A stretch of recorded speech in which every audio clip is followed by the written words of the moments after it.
একটা ইমানদারের 5খানা কাজ। প্রথমে সে ঈমান আনবে, আল্লাযীনা আমানু, সে ঈমান আনবে। যখনই তার ভিতরে ঈমান ঢুকে যাবে, যখনই তার ভিতরে ঈমান নামে স্পিরিটটা চলে আসবে, ঈমানের উদ্দীপনা চলে আসবে, ঈমানের চয়েস যখন তার কাছে পৌঁছে যাবে, ওয়াহাজারু, ওই লোকটা কোনোদিন আর ঘরে স্থির বসে থাকতে পারে না। সঙ্গে সঙ্গে সে নিজের ঘর ছাড়বে। ঘর ছেড়ে যাবে কোথায়? যার কাছে দিন নাই, কালেমা নাই, ওর কাছে দিন আর কালেমাটা পৌঁছাতে যাবে। একটা ঈমানদার বসে বসে সময় নষ্ট করতে পারবে না। তার পৃথিবীতে সেকেন্ডের মূল্য আছে, তার পৃথিবীতে মিনিটের মূল্য আছে। আল্লাহ তাবারাক ওয়া তাআলা বলেন, যখনই তোমার ভিতরে ঈমান নামে বস্তুটা ঢুকে গেছে, জেনে নাও তুমি একটা বিরাট ক্ষমতার মালিক হয়ে গেছো। তুমি আল্লাহকে চিনেছো, রসুলকে চিনেছো, তোমার 6টা জিনিসের প্রতি ঈমান হয়ে গেছে। এরপরে তোমার কাজ কি? ওয়াহাজারু, তুমি ঘর ছাড়ো, তুমি তবলিগে বের হয়ে চলে যাও। আজকের ছেলেগুলো চিন্তা কি করেছে? 3জন 4জন আলেমকে নিয়ে এসে অত্র এলাকায় একটু তাবলিগ করে নিব। ভাইয়া আজকে কি অবস্থা বলেন? ধুলিয়ান এলাকা আমি চিনি না, আমি তো এখানেই মানুষ হয়েছি। অবাধ মিলামিশা, এনজয় চলছে, উপভোগ চলছে। অন্য জাতিদের যেমন মেলা, খেলা, আনন্দ, জালসাগুলো দিনে করেন। বাংলাদেশে জালসা দিনে করছি, সব চোখের সামনে। মহিলারা আলাদা, পুরুষরা আলাদা। দিনে জালসা হলে যে কতটা মানুষ সাইজ হয়ে থাকে আল্লাহ জানেন। তো তোমাকে যদি কেউ সৃষ্টি করে পৃথিবীতে পাঠিয়েছে, তাহলে নিশ্চয়ই তিনি একটা কাজকে আগে চয়েস করেছেন, তারপরে তোমাকে পাঠিয়েছেন। আগে কাজ পরে বস্তু, আগে কাজ পরে বস্তু, আগে কাজ পরে বস্তু। আগে মানুষ চিন্তা করেছে আমার আওয়াজটা কি করে আমি আরেক জায়গায় দূরবর্তীতে পৌঁছাবো, তারপরে মোবাইল এসছে। আগে চিন্তা করেছে মানুষ যে আমার বায়ানটা মানুষ শুনবে কি করে, তারপরে মাইকের জন্ম হয়েছে। আগে মানুষ চিন্তা করেছে যে লিখবো তো কালিতে বারবার ডুবাতে হবে না, আগের যুগে এইভাবে ডুবাও আবার লিখো, আবার ডুবাও আবার লিখো। এর থেকে বাঁচতে চাই, তখন পেন আসলো, পেন থেকে বল পেন চলে আসলো। এইভাবে মানুষ যখন কাজকে চিন্তা করেছে, তার পেছনে বস্তু তৈরি হয়েছে। তো আল্লাহ তাবারাক ওয়া তাআলা এই সারা বিশ্বের যতগুলো মাখলুক তৈরি করেছেন, সকলের পেছনে একটা করে কাজ দিয়েছে। তো আমাদের কাজটা কি? আমাদের কাজটা কি? আমি শিক্ষিত সমাজের কাছে ছোট করে একটা প্রশ্ন রাখলাম, আমাদের কাজটা কি? আমি মেন আয়াতে চলে এসেছি, খুব বেশি 1-2 মিনিটের মধ্যে মেন আয়াতে চলে এসেছি। দেখেন আমাদের কাজ, দেখেন, খালি কানগুলো রাখেন রাস্তার দিকে। আজকে আমাদের কাজ কি? মহিলাদেরকে উত্তপ্ত করছে, আর এখানেই তাবলিগি জালসা হচ্ছে। হারিকেনের নিচে যেমন আলো পাই না, তাবলিগি জালসার নিচে সেই অবস্থা ঘটছে। ও ভাবছে আজকের কাজ এটাই, কি আনন্দ, কি এনজয়। তো আল্লাহ তাবারাক ওয়া তাআলা বলছেন, তোদের কাজ তোরা খুঁজে বের কর। দেখেন কি আনন্দ লাগছে, ওরা যে কি সুখে আছে ওরাই জানে। ওরা কমিটিকে দোয়া দেবে কালকে যে আল্লাহ এরকম জালসা যেন মাসে একটা করে হয়, এনজয়টা আরো বাড়বে। আস্তাগফিরুল্লাহ, লা হাওলা ওয়ালা কুওয়াতা ইল্লা বিল্লাহ। ছোট্ট একটা কথা আপনাদের সামনে বলে আয়াতের দিকে চলে যাচ্ছি। গরুর কি কাজ মানুষ জানে, তার পাছাতে লাঠি মেরে জমি চষে নেয়, তার মাংসকে খায়, তার দুধকে টেনে বের করে, দুধের ভিতরে কি কি ভরা আছে মানুষ বের করে নিয়েছে। ওই দুধেতে দুধ আছে, ছানা আছে, মাখন আছে, ল্যাংচা আছে, চমচম আছে, পান্তুয়া আছে, রসগোল্লা আছে, রসমালাই আছে, আর কি আছে, আর কি আছে, মানুষ বের করেছে। শুধু তাই নয়, একটা মাংসকে রান্না করে খাও, ভুনে খাও, কাবাব করো, টিকিয়া করো, আর কিছু করো, আর কিছু করো, একদম ভুঁটিটাও ফেলতে দিব না, ওকে ছিলে রেডি করে তাকে বানিয়ে খাও। খাসির কি কাজ মানুষের বুঝে এসছে, একটা ছোট্ট ডিম মুরগিতে পারছে তার কাজ কটা বুঝে এসছে। একে ভাঙো, অমলেট করো, একে পোঁচ করো, একে হাফ বয়েল করো, ফুল বয়েল করো, আর কিছু করো, আর কিছু করো, আর কিছুতে দাও, আর কিছুতে দাও, বিভিন্নভাবে খাও। শুধু তাই নয়, মানুষ আগুনে হাত দিলে হাতটা পুড়ে জ্বলে শেষ হয়ে যাবে। আল্লাহ মানুষকে কত জ্ঞান দিয়েছে, ওই আগুনকে গোলাম বানিয়ে ওভেনে জ্বালিয়ে তার থেকে মাংস রান্না করে খাও, মাছ রান্না করে খাও, মুরগা রান্না করে খাও। সেই আগুনকে গোলাম বানিয়ে তুমি বিরিয়ানি খাও, আর কিছু খাও। আগুন এত শক্ত জিনিস, তারপরও তাকে গোলাম বানিয়ে নিজের আয়ত্তে মানুষ রেখেছে। এই মানুষকে আল্লাহ কত জ্ঞান দিয়েছে, বাঁশকে কেটে নিয়ে এসে কত সুন্দর প্যান্ডেল বানিয়ে নিয়েছে এক রাতের জন্য। এই মানুষকে আল্লাহ কত জ্ঞান দিয়েছে, অ্যালুমিনিয়ামের ওপরে মেহনত করে 6 ঘন্টায় জেদ্দায় যে পড়ে যাচ্ছে, 5 ঘন্টায় জেদ্দায় যে পড়ে যাচ্ছে কলকাতা থেকে। এই মানুষকে আল্লাহ কত জ্ঞান দিয়েছে, তামার ওপরে মেহনত করে মহাসমুদ্রকে পাড়ি দিয়ে এক দেশ থেকে আর দেশ চলে যাচ্ছে।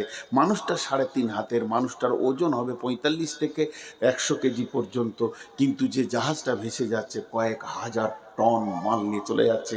এই মানুষকে আল্লাহ কত ব্রেন দিয়েছে, যে হাওয়াকে দেখা যায় না, চোখ দিয়ে দেখা যাবে না, দূরবীন দিয়ে দেখা যাবে না, সেই হাওয়াকে ফাঁকা থেকে টেনে চেম্বারে ভরে, আবার পাইপ দিয়ে, ভোলপিন দিয়ে, ডাম্পারের চাকে ভরে দিয়ে 63 টন মাল তার ঘাড়ে চাপিয়ে দিয়ে পাকুড় থেকে পাথর নিয়ে কলকাতা পৌঁছিয়ে দিচ্ছে। শালা হাওয়াকেও গোলাম বানিয়েছে। মানুষ খালি নিজের কাজটা খুঁজে পায়নি, নিজেরটা পায়নি, নিজেরটা 3টে পেয়েছে, খাও, কামাও, আর বাচ্চা পয়দা করো, ব্যাস 3টে কাজও খুঁজে পেয়েছে। যত পারবে খাও, হারাম হালাল দেখতে হবে না, যত পারবে ইনকাম করো, আর সারা রাত মেশিন চালিয়ে 2-4টা বাচ্চা তৈরি করে দাও, তুমি কামিয়াব। এই তো আমাদের জিন্দেগির মানদণ্ড তৈরি করেছে। আল্লাহ তাবারক ওয়া তাআলা বলছেন, বিসমিল্লাহির রহমানির রহিম, আল্লাযীনা আমানু ওয়া হাজারু ওয়া জাহাদু ফি সাবিলিল্লাহি বিআমওয়ালিহিম ওয়া আনফুসিহিম।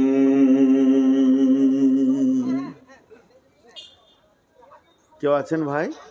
এই দুটো ছেলেকে 2 থাপড় দিয়ে আসেন তো, প্রচন্ড কানে লাগছে। কেউ থান, আস্তে করে যান, যে বলে আছে, আল্লাযীনা আমানু ওয়া হাজারু ওয়া জাহাদু ফি সাবিলিল্লাহি বিআমওয়ালিহিম ওয়া আনফুসিহিম আ'যামু দারাজাতান ইনদাল্লাহ। ওই মহিলা, ওই মহিলা, ওই যাও, এখান থেকে যাও, সামনে থেকে যাও। আরে এদের হায়াও লজ্জা বলে কি শুনাই, একদম সামনে চলে আসছে মহিলা মানুষ, আর ওরা দাঁড়িয়ে আছে, ওখানে যাবে তো এখান থেকে। কোন ধরনের মেয়ে ছেলে গো, একদম সুবিধা চলে আসছে এখানে। তো দেখেন আল্লাহ এবার কাজ বলছেন, তোমরা একটা কাজ করো, তোমাদেরকে 5খানা দায়িত্ব আমি দিয়েছি।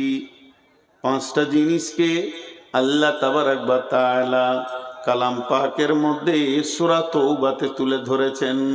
আল্লাযীনা আমানু ওয়া হাজারু ওয়া জাহাদু ফি সাবিলিল্লাহি বিআমওয়ালিহিম ওয়া আনফুসিহিম।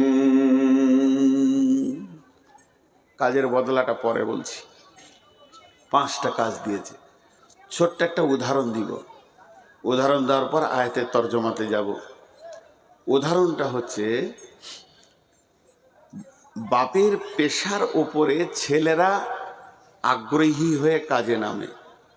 কথাটা বুঝতে পেরেছেন কিনা? বাপের কাজের যে পেশা, তার উপরে ছেলেরা আগ্রহী হয়ে কাজে নামে। সেটা কেমন? মাঠে আগে আমরা নিজেরা নিয়ে গেছি আব্বার জন্যে, ভাইয়ের জন্যে টিফিন খাবার মাঠে নিয়ে যেতাম, চাষ হতো। তো মাঠেও নিয়ে গেছে খাবার, বাপ ভাই উঠে এসে এক জায়গায় খেতে বসেছে, টিফিনটা এসে হাত ধুয়ে খায়। তখন ওই ছেলেটা কি করছে? কোদাল নিয়ে খুঁড়ছে। বাচ্চা ছেলে, ওর দ্বারা কাজ হবে না, কিন্তু খুঁড়ছে। কেন? ও বুঝেছে এটা আমার ভবিষ্যতের কাজ। তেমনি একটা কামারের ছেলে, শিশু, ওর দ্বারা কোনো কাজ হবে না, তারপরও সে হাপড়টাকে ধরে টানবে, জানবে আমার বাপের কাজ আমার কাজ, ও মরলে এই গদিতে আমি বসবো। ঠিক ছুতোর মিস্ত্রির ছেলে প্রতিদিন বাপের দোকানে যাবে দুটো চকলেট খেতে, বিস্কিট খেতে, কেক খেতে, কিন্তু যেদিন বাপ নাস্তা করবে, রেস্টে থাকবে, ও রেঁদাটাকে ঠেলবে, এই কাজ আমার কাজ। বিশ্বনবী চলে গেলেন, আমরা তার উম্মত। বিশ্বনবী চলে গেলেন, আমরা তার উম্মত। দয়ার নবী হজ্জাতুল বিদাতি যখন তিনি বক্তব্য দিতে শুরু করলেন, একটার পর একটা বক্তব্য চলছে। হযরতে উমার আছেন, আবু বকর আছেন, ওসমানও আছেন, আলী আছেন। এমন সময় বিশ্বনবী উটের ওপরে আছেন কিংবা উটের নিচে আছেন। এই অবস্থায় আরাফাতের ময়দানে আয়াত নাজিল হয়ে গেল, বিসমিল্লাহির রহমানির রহিম, আল-ইয়াউমা আকমালতু লাকুম দীনুকুম ওয়া আতমামতু আলাইকুম নি'মাতি ওয়া রাদিতু লাকুমুল ইসলাম দীনা। আজকের দিনে তোমাদের দ্বীনকে পরিপূর্ণ করে দেয়া হলো, আমার নিয়ামতকে পরিপূর্ণ করে দেয়া হলো, এবং আমি রব এর ওপরে রাজি আছি। বন্ধুরা আমার, এই আয়াত যখন বিশ্ব নবী সাহাবীদেরকে শোনালেন, আবু বকরের মতো লোকটা চোখে ছলো ছলো ছলো ছলো ছলো পানি, হযরত উমারের মতো লোকটা চোখে ছলো ছলো ছলো পানি, হযরত আলী তারও চোখে পানি। তারা শুনছেন, সাহাবীরা ভাবছেন এটা তো জাহান্নামের কথা নয়, এটা তো জান্নাতের কথা নয়, এটা তো পুলসেরাতের কথা নয়, নয় তো নয়, এটা পুলসেরাতের কথা, কিয়ামতের কথা, কবরের কথা। কত সাদা বাটা কথা বললেন নবীজি। আজকের দিনে দিন পরিপূর্ণ করে দেয়া হলো, আর তোমাদের কাছে দিন আসবে না। এখান থেকেই নিয়ামত পরিপূর্ণ হয়ে গেল। আল্লাহর দেওয়া নিয়ামতে আর নতুন কোনো আয়াত জন্ম নেবে না। তবে শুনে নাও, এই দিনের ওপরেই আমাদের রব রাজি আছেন। তবে কাঁদার কারণটা কি? হযরতে উমারকে জিজ্ঞেস করা হলে উমার বললেন, বন্ধু তোমরা কি বুঝতে পারছো না? দিন পরিপূর্ণ হয়ে গেছে মানে আর নতুন কোনো কানুন তৈরি হবে না, আর নতুন কোনো দিন আসবে না। যতগুলি দেওয়ার ছিল হয়ে গেছে। এখন এই দিন পেছনের দিকে যাবে আর সামনের দিকে বাড়বে না।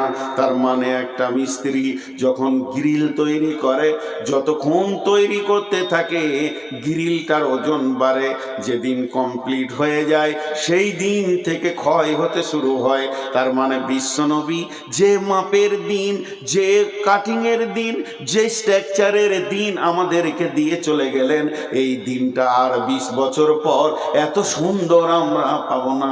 ক্ষয় হতে হতে ক্ষয় হতে হতে ক্ষয় হতে হতে এটা এমন একটা এগিয়ে লেগে যাবে।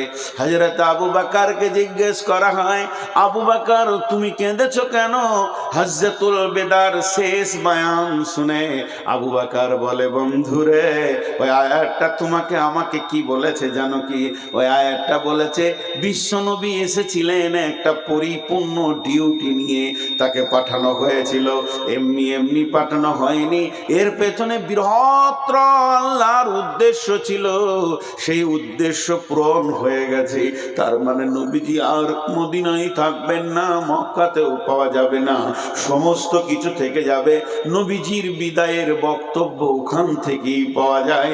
বিশ্ব নবী এবার বিদায় নেবেন, আর রসুলের চেহারা দেখতে পাবো না। বন্ধুরে, সেই দিন যেন আমাদের কাছে বিলুপ্ত হতে চলেছে, বিদায় নিতে চলেছে আপনার আমার হাত থেকে। তাই সেই হাজ্জাতুল বেদাতে শেষ বক্তব্য ছিল বিশ্ব নবীর, হে আমার আল্লাহ, আল্লাহুম্মা শাহাদ, আল্লাহ তুমি সাক্ষী থাকো, তুমি সাক্ষী থাকো, তুমি সাক্ষী থাকো। এই পর্যন্ত নয়, হাজ্জাতুল বেদাতে বিশ্ব নবী যখন বক্তব্য রাখেন, লোক সংখ্যা কত ছিল, সাহাবা সংখ্যা কত ছিল, শিষ্য সংখ্যা কত ছিল? কম বেশি 1.5 লক্ষ সাহাবা সংখ্যা ছিল। এতগুলো সাহাবাকে ছেড়ে দিয়ে বিশ্বনবী বললেন, তোমরা যারা আমার সামনে আমাকে পেয়েছো, যারা আমাদের এখানে হাজির হয়নি, আমার আনিত দিনকে তাদের কাছে পৌঁছে দাও।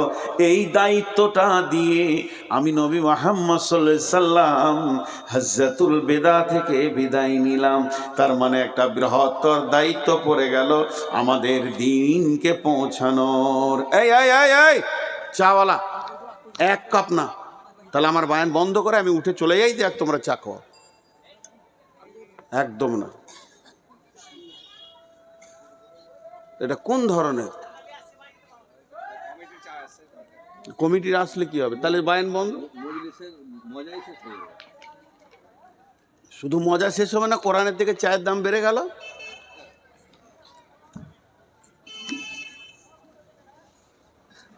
তো হাজ্জাতুল বেদা থেকে বিশ্বনবী বিদায় নিয়েছেন, তারপরে মদিনায় এসে ওফাত হয়েছেন অনেকদিন পরে, সেটা কথা নাই, এটা ওনার শেষ হজ ছিল।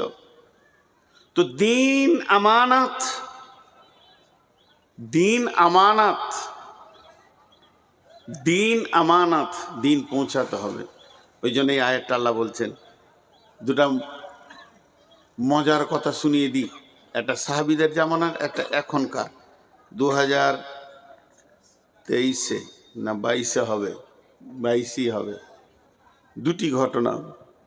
হযরত আবু বকর যখন ঈমান আনে, কালেমা শাহাদাত পড়ে, রসুলের হাতে হাত দিয়ে, সময়টা ছিল সন্ধ্যার সময়, ঠিক ধরেন মাগরিবের পরে পরই হযরত আবু বকর গিয়ে রসুলের কাছে কালেমায়ে শাহাদাত পড়লেন, আশহাদু আল্লা ইলাহা ইল্লাল্লাহ ওয়া আশহাদু আন্না মুহাম্মাদান আবদুহু ওয়া রাসূলুহু। ওনার বিজনেসটা ছিল ফেরি, কাপড়ের বিজনেস, টোলাই টোলাই ঘোরা, টোলাই টোলাই ঘুরে কাপড়, জামা, পোশাক বিক্রি করতেন।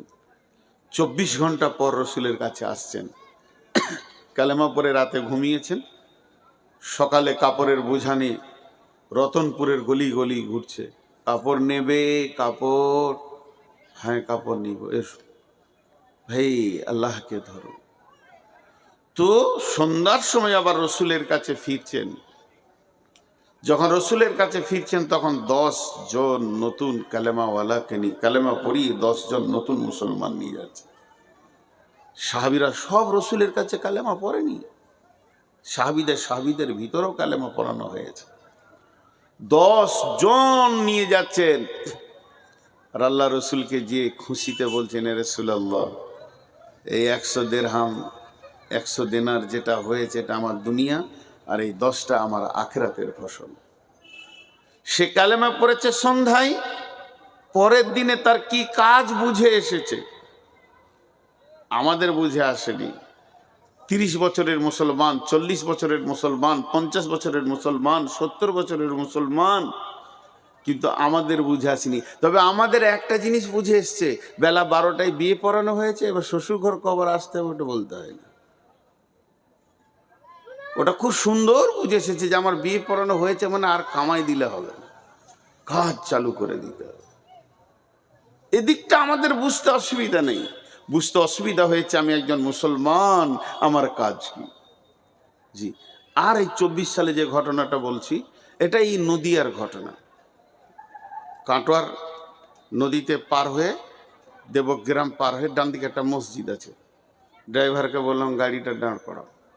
মাগরিবের নামাজ ছিল, আল্লাহর হুকুম সেদিন আবার একটা জানাজাও ছিল মসজিদে। লোক প্রচুর, মসজিদের বার ভিতর পুরা ভর্তি হয়ে গেছে। আমি এক কোণে নামাজ পড়লাম, ইমাম সাহেব সালাম ফিরল। একটা লোক 35 থেকে 40 বয়স হবে এরকম আইডিয়া, উঠে দাঁড়ালো, আসসালামু আলাইকুম। আপনাদের এদিকেও দাঁড়ায়, কেউ হয়তো বলে আমার অসুখ আছে, কেউ বলে আমার অমুক হয়েছে, এই হয়েছে হয়েছে, কিছু দেন ভাই। কিন্তু উনি উঠে দাঁড়ালেন, আসসালামু আলাইকুম। আউযু বিল্লাহি মিনাশ শাইতানির রাজীম, বিসমিল্লাহির রহমানির রহিম। আমরা যে যা কাজ করব বিসমিল্লাহ বলে কাজ করব। আল্লাহ আমাদেরকে তৌফিক দেন। বসে গেল, কিছু চাইলাম না, কিছুই না।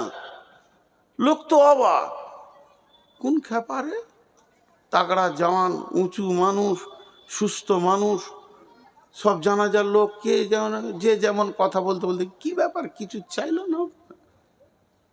লোকটাকে জিজ্ঞেস করা হলো পরে, আমরা অনেক লেটে বের হয়েছি, 8-10 জনকে ধরলো, ভাই কি ব্যাপার, তুমি কি বলতে চাইছো?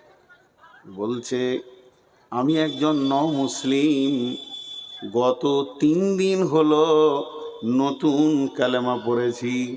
আমি মাস্টার্স কোর্সের ছেলে, MA পাস করা ছেলে। আমি শুনেছি এবং আমি বই পড়েছি, বিশ্বনবী বলেছেন তুমি যতটা জানো অতটা লোককে প্রচার করো। আমি 2 দিনে শুধু বিসমিল্লাহটা শিখেছি, ওটার প্রচারেই আমি নেমে গেছি। কি হলো?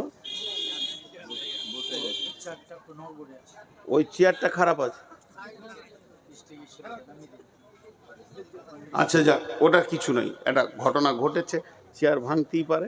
এইদিকে বসো, এদিকে বসো, নিচে বসো।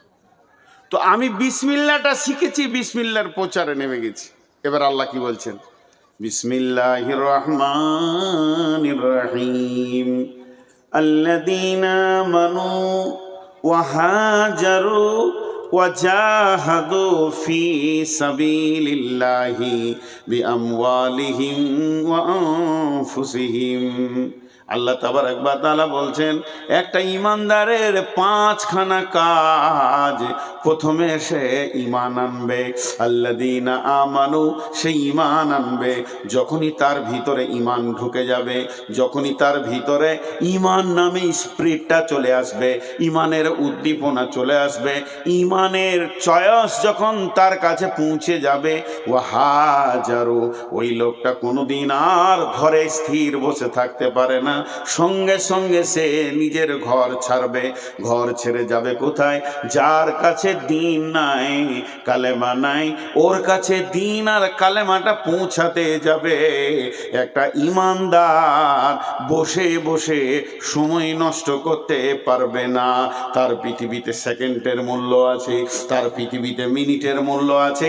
আল্লাহ তাবারক ওয়া তাআলা বলেন, যখনই তোমার ভিতরে ঈমান নামে বস্তুটা ঢুকে গেছে, জেনে নাও তুমি একটা বিরাট ক্ষমতার মালিক হয়ে গেছো।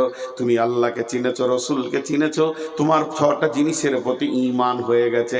এরপরে তোমার কাজ কি? ওয়াহাজারো, তুমি ঘর ছাড়ো, তুমি তাবলীগে বের হয়ে চলে যাও।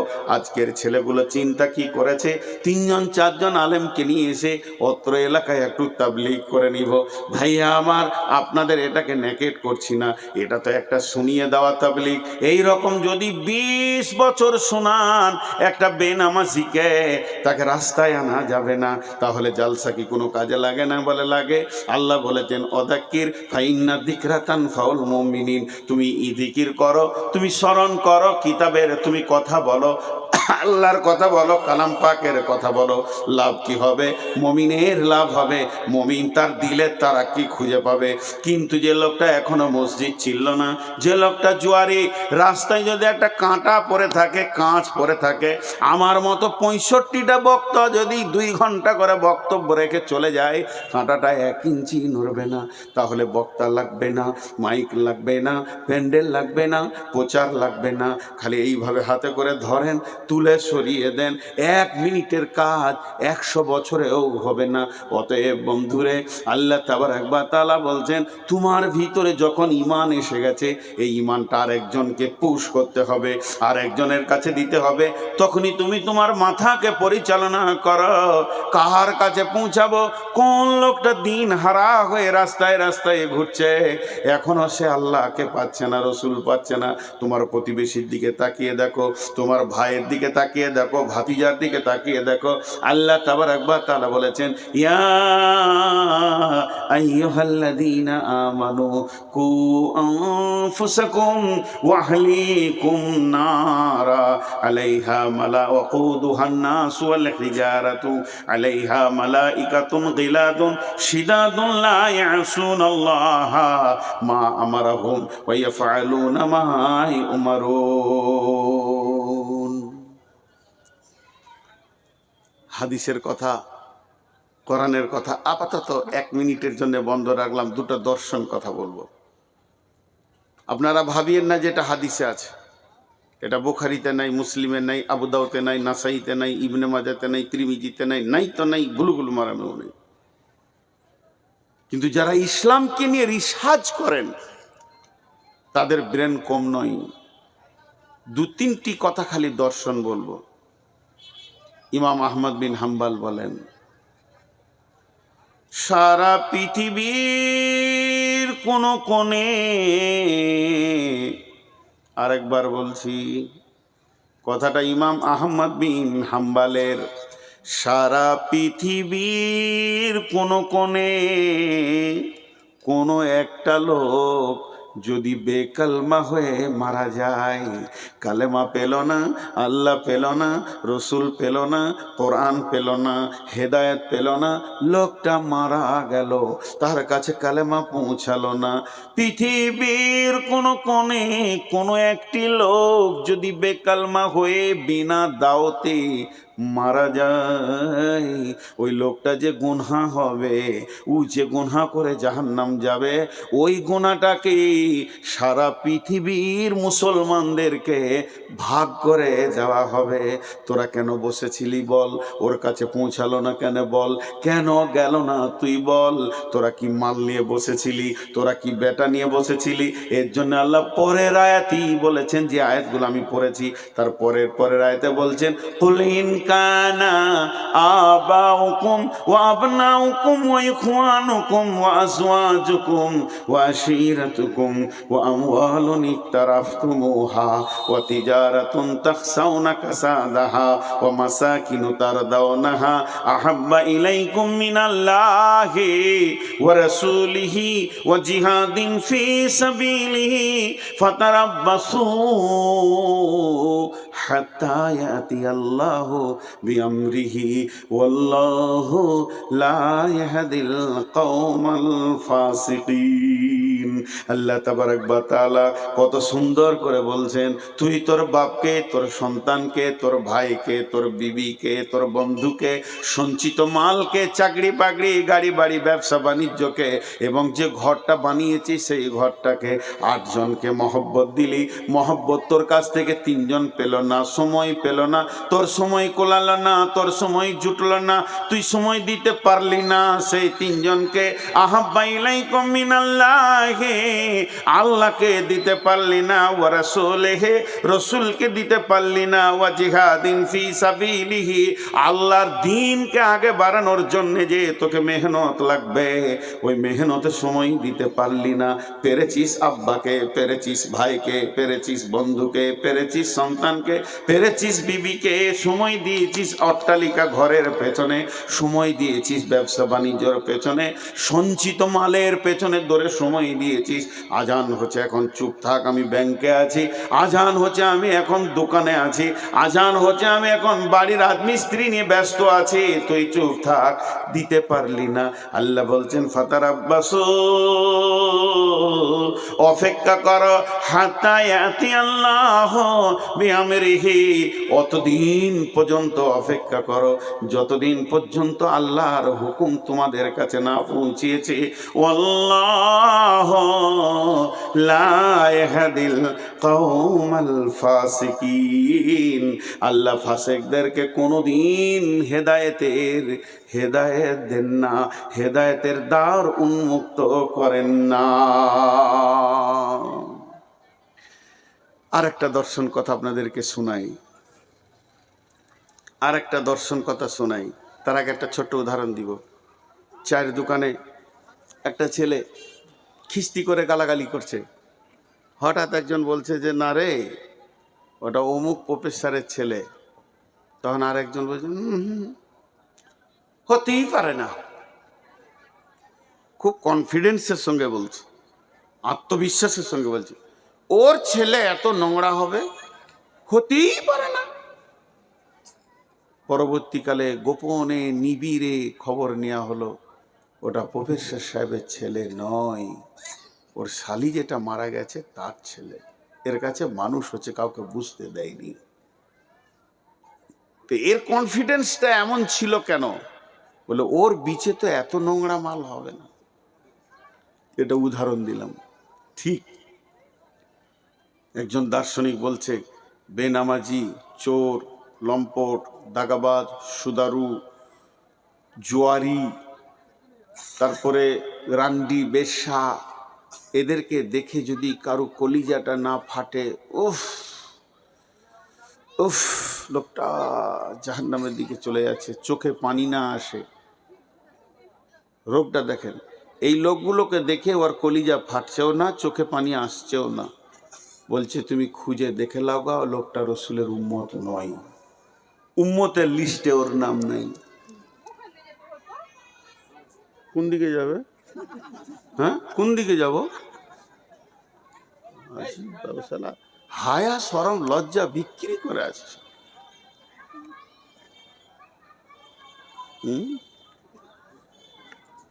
বলছে তুমি তদন্ত করো, উম্মতের লিস্টে ওর নাম নাই। উম্মতের লিস্টে যদি নাম থাকতো তো চোখে পানি থাকতো। জি, বিধর্মীর লাশ যাচ্ছে, চলে গেল লাশটা, আল্লাহ রসুলের চোখ দিয়ে পানি। ইহুদির লাশ, মুসলমানের নয়। এই এই চল ওদিকে যা, বেয়াদব। একবার বুকে এসে বসছে, লোকগুলোকে পেছনে করে দিয়েছে। কোন মাদ্রাসায় পড়ে গো ছেলেটা? হ্যাঁ, আসলে আমার 490 সুগার। সুগার বেশি হলে মিজাজ খিটখিটে হবে, কিছু করার নাই, এটা আমার আয়ত্তে নেই, হবেই। কেউ লড়লে ওকে দেখলে বকবো। কারণ রিংটাল যখন সাইকেল এনেছেন তখন খচর খচর শব্দ হবেই। আমি তো আপনাদের রিংটাল বক্তা। আমার 490 সুগার মানে বুঝছেন, আর মিজাজ নিজের কন্ট্রোলে থাকবে না ভাই। এটা কিছু করার নাই, এটা রোগ, মেনে নিতে হবে।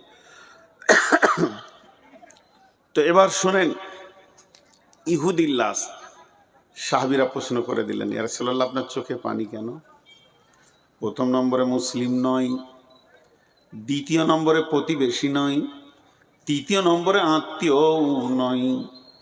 মুসলিম নয়, আত্মীয় নয়, প্রতিবেশী নয়, তিনটি দরদের কোনো একটা অ্যাঙ্গেল থেকে ওকে পাওয়া যাচ্ছে না।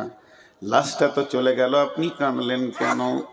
বিশ্বনবী বললেন, হে আমার সাহাবীরা, যদি কালেমা পড়ে নিত তো আগুন থেকে বেঁচে যেত। বিশ্বনবীর কাছে খিদমতে একটা যুবক থাকতো, ছোট ছেলে, যুবক লয়, শৈশব কৈশবের বাচ্চা। দাঁতনটা এনে দিত, জুতোটা সোজা করে দিত, উজুর পানি এনে দিত। তিনি একাই নবীকে এত ভালোবাসতেন।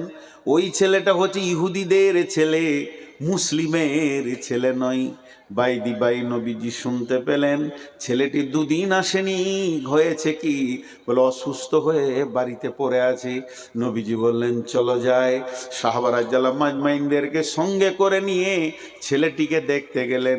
ছেলেটি বিছানায় পড়ে আছে, আপ আপ করছে, আর জীবনের মাত্র কয়েকটা সেকেন্ড গুনছে, এরপরে সে পৃথিবী থেকে বিদায় নেবে। আল্লাহর নবী বললেন, কুল ইয়া গোলাম আশহাদু আল্লা ইলাহা ইল্লাল্লাহু ওয়া আশহাদু আন্না মুহাম্মাদান আবদুহু ওয়া রাসূলুহু। হে যুবক, হে বাচ্চা, ওরে গোলাম, তুমি একবার কালেমা শাহাদাতের সাক্ষী দাও, তাহলে তুমি জাহান্নাম আগুন থেকে বেঁচে যাবে। ছেলেটা দেখছে আমি ইহুদি, আমার বাপ ইহুদি, আমার বংশ ইহুদি, আমার গোষ্ঠী ইহুদি, আমি তো নবী মোহাম্মদকে ভালোবাসি। ছেলেটার বাপ ছেলেটার পায়ের কাছে দাঁড়িয়ে আছে।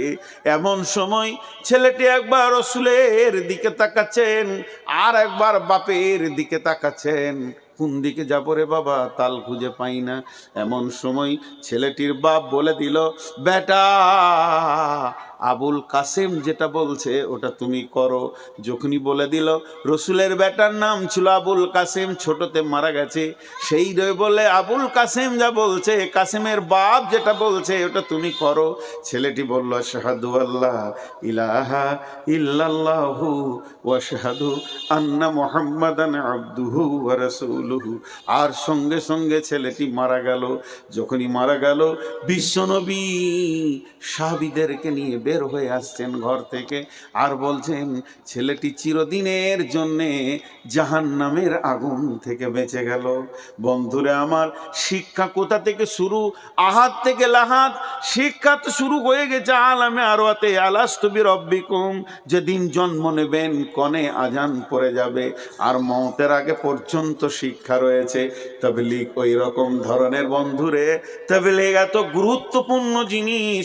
তাবলীগ বয়স মানে না, যেদিন পৃথিবীতে আসবেন কানে তবলীগ পড়ে যাবে, আজান হয়ে যাবে। তবলীগের এত গুরুত্ব আছে, তাই বিশ্বনবী বললেন কালেমা পড়ে নাও। হযরত উমরের জামানায়, হযরত উমরের জামানায় বিশ্বনবী ছিলেন না, পৃথিবী থেকে চলে গেছেন। হযরত আবু বকর চলে গেছেন, দাপিয়ে মুসলিম জাহানের যিনি খলিফা হয়ে দুনিয়া করছেন তার নাম হলো উমর।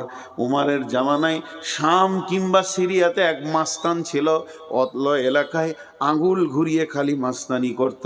ওর কথার বাইরে কারো চলার ক্ষমতা ছিল না। ওর নাম ধরলেন জীবিত মত। কেউ যদি ওর কথার বাইরে চলতো, ওই লোকটি আর পৃথিবীতে বেঁচে থাকার অধিকার রাখতো না। এত কুখ্যাত লোক। বিশ্বনবী হযরত উমর দুইজন সাহাবীকে পাঠালেন, যাও ওর কাছে গিয়ে কালেমার দাওয়াত দাও। দুইজন সাহাবী একদিন নয় দুদিন নয়, হেঁটে যেতে তাদের সময় লেগেছিল 2 মাস।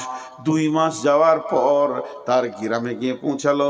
জিজ্ঞেস করলো, ভাই অমুকে মাস্তানের বাড়িটা কোথায়? বলে, কোথা থেকে এসছো? ওর নাম তো নিচু। তোমরা কোথা থেকে এসেছো? বলে, আমরা এসেছি মক্কা মদিনা শরীফ থেকে এসেছি। বলে, যাও।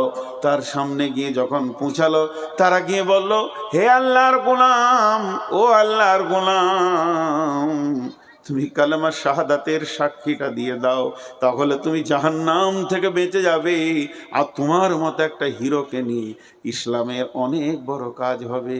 ও অনেকক্ষণ বলল, একটু বোঝাপড়া করি। বোঝাপড়া করে বলল, বন্ধু, আমি কালেমা পড়ব, কিন্তু 2খানা শর্ত আমার রয়েছে। সেই শর্তে 2টি যদি কেউ মেনে নেয়, আমার কালেমা পড়তে অসুবিধা নেই।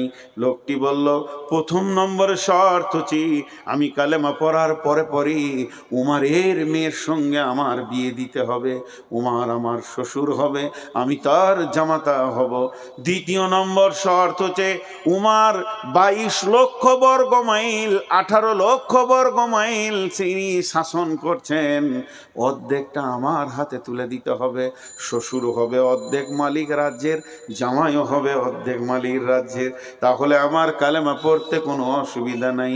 ওই 2টি লোক অনেক ভেবে চিনতে বলল, তুমি যদি কালেমা পড়ে লাও, কালেমা শাহাদাতের সাক্ষী দিয়ে দাও, তাহলে তুমি তার পৌতুলিকতা থাকলে না, তুমি মুশরিক থাকলে না, তুমি মুসলমান। তোমাকে মেয়ে দিতে অসুবিধা নাই, তোমার কোলে মেয়ে তুলে দিতে অসুবিধা নাই। এটা না হলে উমারকে আমরা বুঝিয়ে পারবো, তবে অর্ধেক রাজ্য দেবে কিনা এই বিষয়ে অনেক বোঝাপড়া আছে। বলে, তাহলে তোমরা বুঝে এসো। এরা আবার মদিনায় ফিরে আসলেন। 2টি মাস চলে গেল। হযরত উমর বললেন, খবর কি? তোমাদেরকে যেখানে পাঠিয়েছিলাম দেখার দরকার নাই।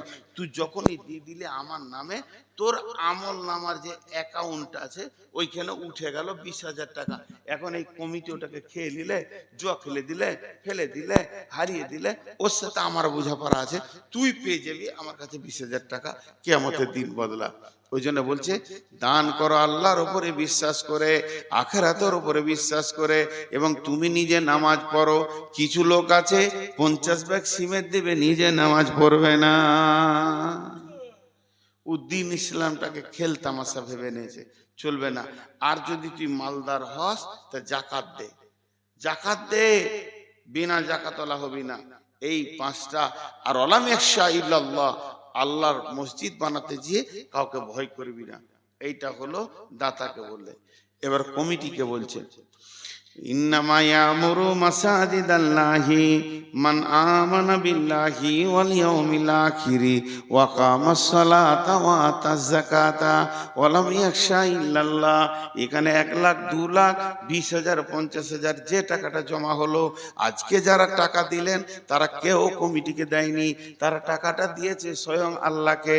আল্লাহকে দিয়ে এরা মুখ বন্ধ করে বাড়ি চলে গেল। এরা চিন্তা করে নাই, এরা জেনে নিয়েছে আমলনামার খাতাতে আমার টাকাটা উঠে গেছে। কিন্তু কমিটিকে এবার আল্লাহ বলছে, টাকা আমি মনে করেন মসজিদের ক্যাশিয়ার, আমি মসজিদের সেক্রেটারি, টাকাটা এবারে গুটিয়ে নেব। যেই টাকাতে হাত দিতে গেছি আল্লাহ বলছে তুই হুঁশিয়ার হয়ে যা, টাকাটা আমার টাকাতে হাত দিছিস। আর দ্বিতীয় নম্বর হলো আখিরাতের উপরে ঈমান রাখ। এই টাকাটার হিসাব আমি একদিন কিয়ামতের ময়দানে নিব। মসজিদের ক্যাশিয়ার, সভাপতি, সেক্রেটারি উঠে গেল, কি হবে গেল? আমি নাম ধরে কোনো বন্ধুকে ডাকবো না, লাইফে ডাকি নাই, ডাকবো না, পায়ে টাইম দিব না, যে টাকা দিবে তারটা নিব। দেহে বাপে খালু বলছি, এগুলো আমার ভালো লাগে না। নিজের জন্য দেবে। যেগুলো বলছি ব্রেনে ঢুকেন, আপনাকে টাকা দিতে মন চাই। ওই যে টাকাটাই আমি তুলতে গেলাম, তখন আল্লাহ বলছে আমি এবার মসজিদের ক্যাশিয়ার। জুমার দিনে দাঁড়িয়ে গেলাম, বললাম 2026-25 সালে হিসাব নেন, এত টাকা এত টাকা মাল, এত টাকা সিমেন্ট, এত টাকা রড, এত টাকা, এত টাকা এত টাকা করতে করতে দেখা গেল টোটাল ব্যয় হয়েছে 18 লাখ টাকা ব্যয় করে ফেলেছি। আয় হয়েছে এত টাকা, তাহলে আয় হলো এত, ব্যয় হলো এত, উদ্বৃত্ত থাকলো এত। বুঝলেন? দিয়ে দিলাম। 18 লাখ টাকা আয় করেছি, 17 লাখ টাকা ব্যয় করে দিয়েছি। হে জুমার ঘরের লোক, আমার কাছে উদ্বৃত্ত রয়েছে আর মাত্র 1 লাখ। আমার আয়াতের তফসির শেষ হয়ে যাবে। টাকা দিবেন তো এখানে বন্ধ করে দেবো আয়াত তফসির করা। দেন, বন্ধ করে দিছি এখনই বান, আর সব উঠতে লাগবে। দেন এখানে দেন, ওর কাছে নেন, ওইটাই তো বুঝাচ্ছি।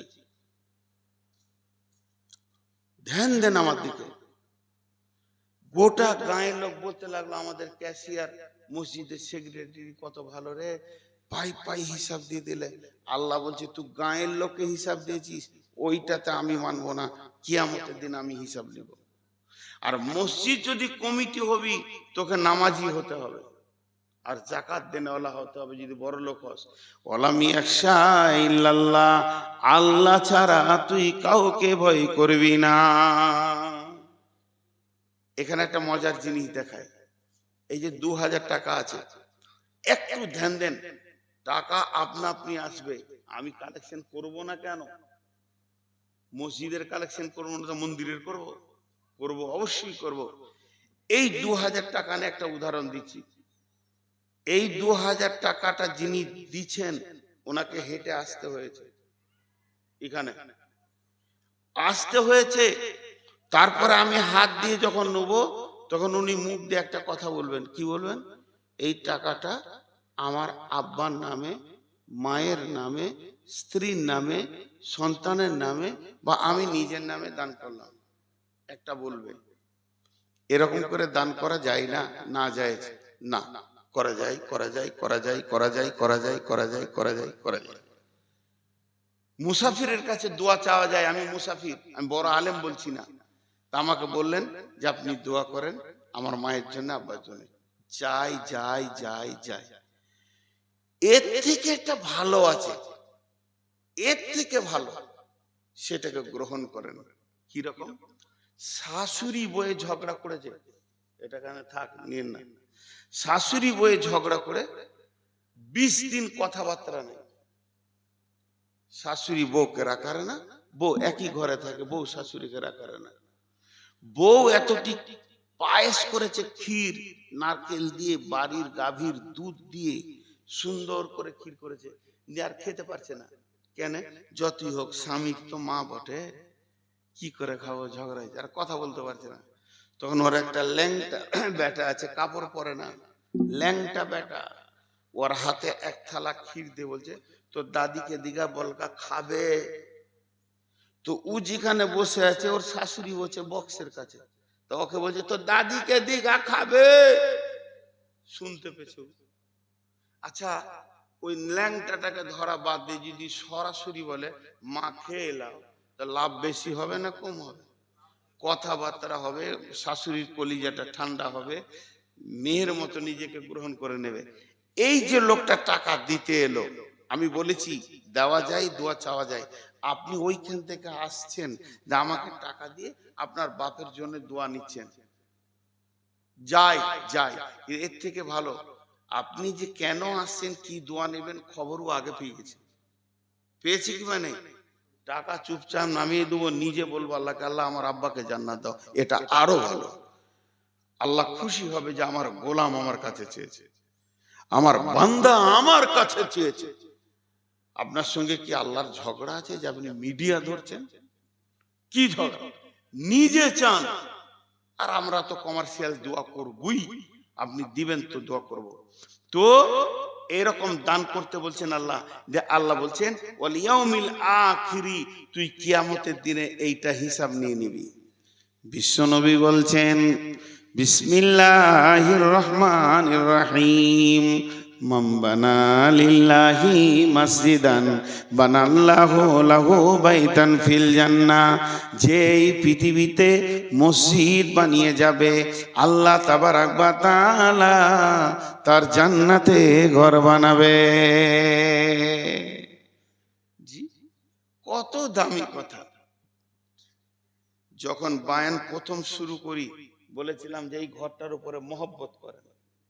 কিছু লোক আছে দেখবেন মসজিদ পাগল, মসজিদ ছাড়া কিছু ভালো লাগে না, মসজিদে আসবে তো ঝাঁটা ধরে নেবে, একটু ময়লা আছে সরে দেবে। আর কিছু লোক আছে, ও মজেন কইছে, ও মজেন ঝাঁটা, একটা ঝুল আছে, এগুলো আছে ফাজিল লোক। মসজিদ আল্লাহর ঘর, মসজিদ রেখেছো, তুমি ঝাড়ুটা ধরে ঝাঁট দিতে পারবে? তুমি আর একজনকে হুকুম করছো, তাহলে তোমার মহব্বত কি আছে? বিশ্বনবী বলছেন বিসমিল্লাহির রহমানির রহিম, সাবআতুন ইদুল্লুহুমুল্লাহু ফি দিল্লিহি ইয়াউমুল লা দিল্লা ইল্লা দিল্লুহু, ইমামুন আদিলুন, শাবুন নাশাআ ফি ইবাদাতিল্লাহি, ওয়া রাজুলুন কালবুহু মুআল্লাকুন ফিল মাসাজিদি। হযরত আবু হুরায়রা বর্ণনা করছেন, এমন একটা দিন আসবে, সেই কিয়ামতের দিন পৃথিবীর কোনো ঘর বাড়ি কিছুই থাকবে না, নদী নালা থাকবে না, এই পৃথিবীটা তাও তাও তাও তাও করে জ্বলবে। এর ওপরে সমস্ত মানুষকে দাঁড় করিয়ে দেয়া থাকবে, একটা ঘাস থাকবে না, একটা তিনো দানা থাকবে না। সেই দিন মানুষ পানি পানি করবে। ওই দিন এমন একটা ছায়া থাকবে, আল্লাহ রহমতের ছায়া, এইটাকে আমরা আরশের ছায়া বলে এসেছি, এইটা হলো আল্লাহ রহমতের ছায়া। ওই ছায়াতে কে থাকবে? 7 শ্রেণীর লোককে ওই ছায়াতে জায়গা দেয়া হবে। 7 ধরনের লোক, 7 শ্রেণীর লোক যারা ওই ছায়াতে বাস করবে। হবে, তারা কিয়ামতের কষ্ট কিছুই বুঝতে পারবে না। সেই 7 শ্রেণীর লক্ষ্যে তার মধ্যে 1 নম্বর হলো যে পৃথিবীতে ন্যায় বিচার করত। 2 নম্বরে হলো ওই যুবক যে যৌবনকালে আল্লাহকে ডেকেছে। 3 নম্বরে হলো ওই ব্যক্তি যার অন্তরটা মসজিদে টাঙা আছে। ওয়ারাজুলুন কালবুহু মুআল্লাকুন বিল মাসাজিদে। এখানে যত লোক বসে আছেন যার অন্তরটা মসজিদে পড়ে আছে, বাজারে ঘাটে মাঠে ঘুরছে, মসজিদকে হৃদয় দিয়ে ভালোবাসে, মসজিদে ঢুকলে মসজিদ সাফ করে, মসজিদ পরিষ্কার করে, মসজিদের দরদ ব্যথা নিয়ে মসজিদে থাকে, বিশ্বনবী বলছেন ওই লোকটা একটা ওই রহমতের ছায়াতে জায়গা পাবি। ওয়ারাজুলুন কালবুহু মুআল্লাকুন বিল মাসাজিদ ফিল মাসাজিদ। কত দামি ঘর এটা। মসজিদে ওই শুনলে আজান, চল নামাজে চল, দুঃখে পাবি সান্ত্বনা তুই বক্ষে পাবি বল রে, মসজিদেতে চল। এমন একটা জায়গা। মা আমার, বোন আমার, ওরে আমার বেটির দল, শোনেন একটা ঘটনা। বিশ্বনবীর জামানায় একটা মেয়ে মসজিদ ঝাড়ু দিতে আসতো, আবার চলে যেত। চারিদিকে তাকিয়ে দেখতো কোনো পুরুষ নাই। এমন একটা সময় যখন কোনো নামাজের টাইম নয়, 9টা-10টার দিকে মসজিদে ঢুকে গোটা মসজিদটাকে পরিষ্কার করে দিয়ে চলে যেত। কয়েকদিন পরে ওই মেয়েটি আর আসে না। বিশ্বনবী বললেন, সেই মেয়েটি কই রে যে মসজিদে ঝাড়ু দিত? সাহাবীরা বললেন, ইয়া রাসূলুল্লাহ, আপনাকে খবর দেওয়া হয়নি, মেয়েটি মারা গেছে। বিশ্বনবী বললেন, ও আমার সাহাবীরা, আমাকে তার কবরের কাছে নিয়ে চলো, আমি ওই মেয়েটির জন্য আল্লাহর কাছে মাগফিরাতের দোয়া করব। তার কবরের পাশে দাঁড়িয়ে দাঁড়িয়ে তার জন্য আমি আল্লাহর কাছে ক্ষমা চাইব। কথাটা একটু ভেবেছি, কথাটা একটু ভেবেছি। আল্লাহর কাছে রসুলের মতো ব্যক্তিটা মাপ চাইবে, আমলটা কি? মসজিদ ঝাড়ু দিত। আমলটা কি? মসজিদ ঝাড়ু দিত। চিন্তা করে একটু ভাবি। আর প্রত্যেকটি জিনিসকে যদি সূক্ষ্ম করে ভাবি তো একটা করে রাস্তা পাবো।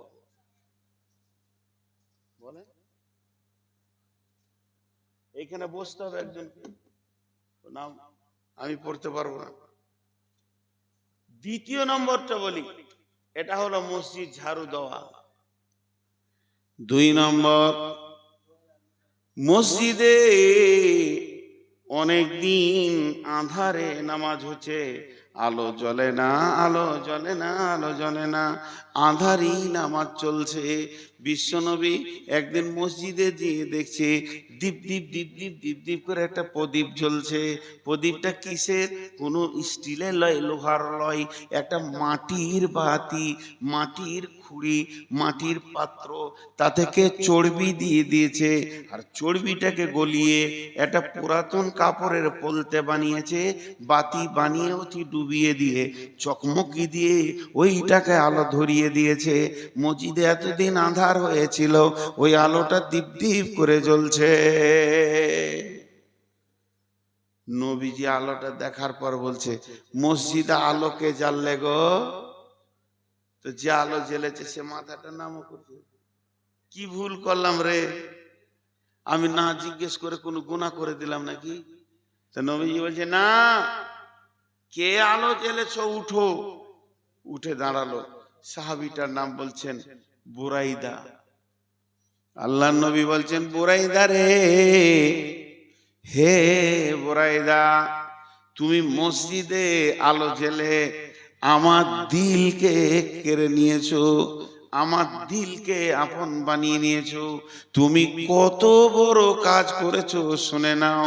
বুরাইদা রে, আজকে আমার 4টা মেয়ের বিয়ে হয়ে গেছে, যদি 5 নম্বরে কোনো মেয়ে থাকতো কিংবা কোনো মেয়ের বিয়ে হতে বাকি থাকতো, তোমার সঙ্গে মেয়ের বিয়ে দিয়ে আমি তোমাকে জামাই বানিয়ে নিতাম।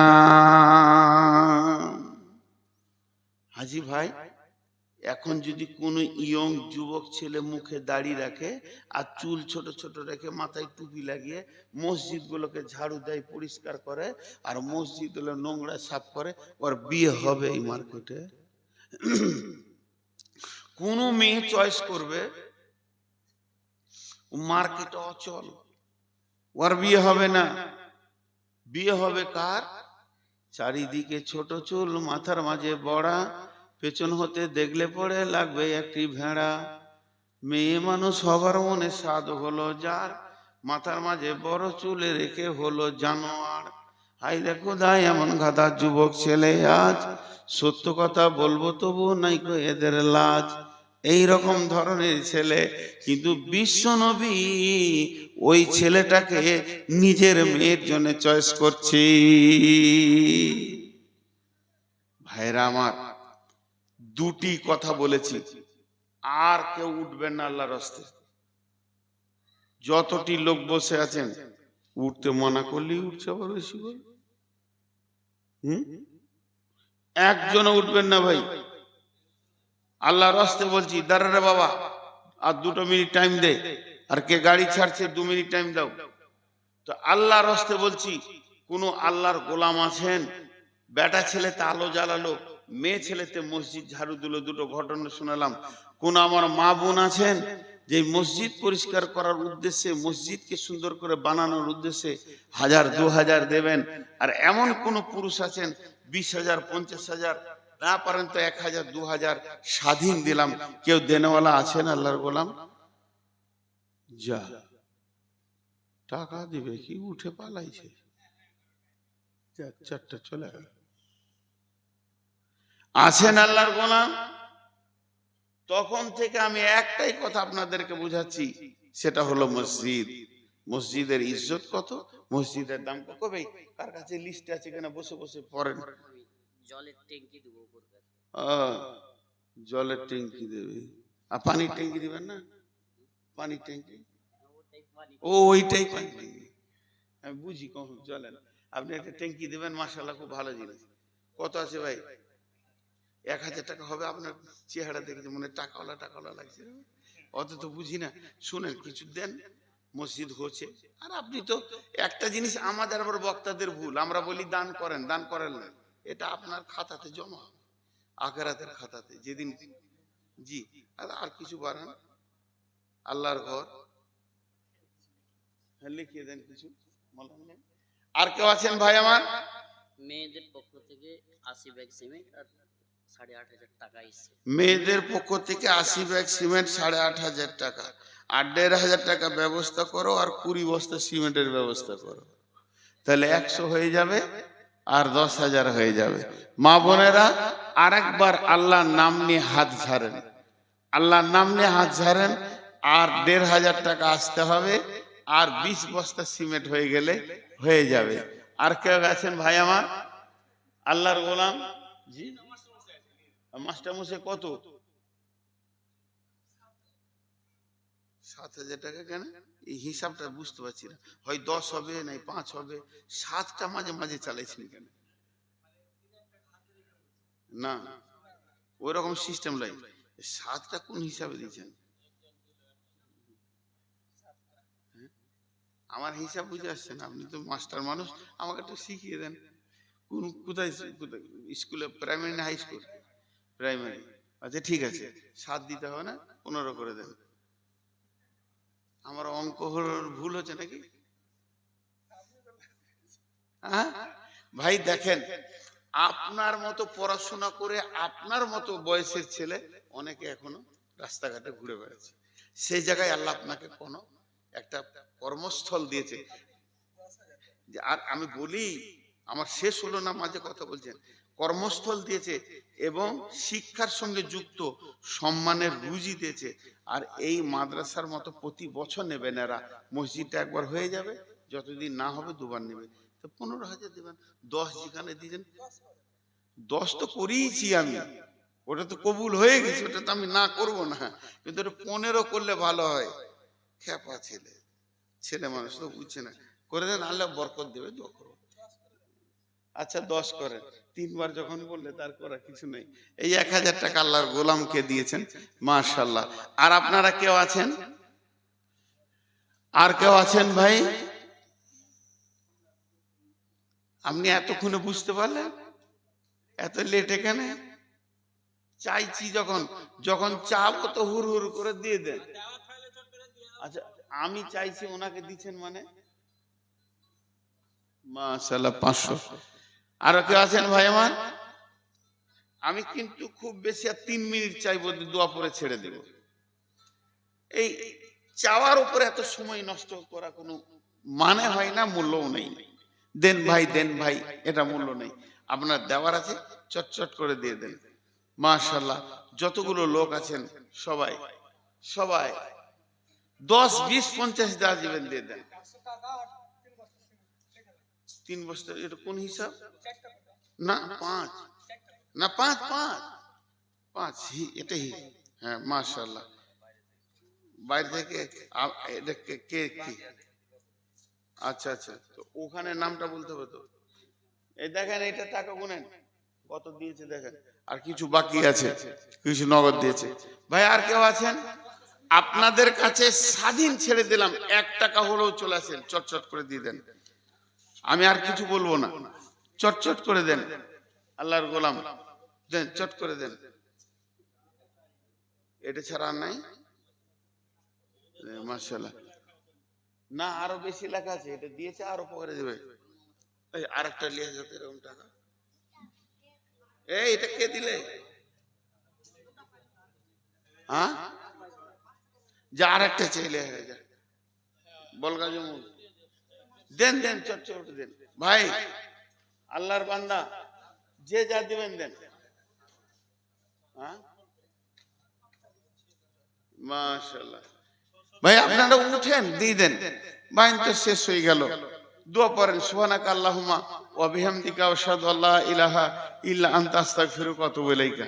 আমি দোয়া পড়ে দিলাম, বাড়ি যেতে পারেন, কিন্তু প্রত্যেকে আমাকে মুসাফা করে যান। আর একটা আনতে পারবি? আর পারবি না?